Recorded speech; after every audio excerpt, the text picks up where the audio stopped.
Hi guys, welcome back to my channel Mermaid Bidisha. Tie and dye has made a comeback this year, which is why I wanted to style 4 different outfits which are having tie and dye pattern. And in this video, I have also collaborated with Sucharita. She's a YouTuber from Kolkata. The idea was to create something colorful, which is why she has created a very colorful eye makeup look to wear in the Pride season. So that's where she got her inspiration and she did a fantastic job. You should check out her video. And now without talking much, let's get started with the styling.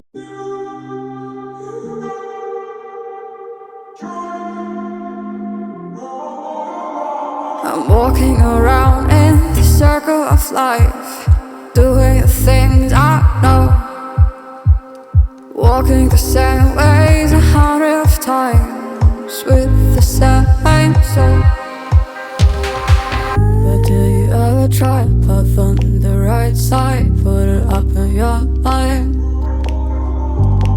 But do you ever try to path on the left side, put it up in your mind?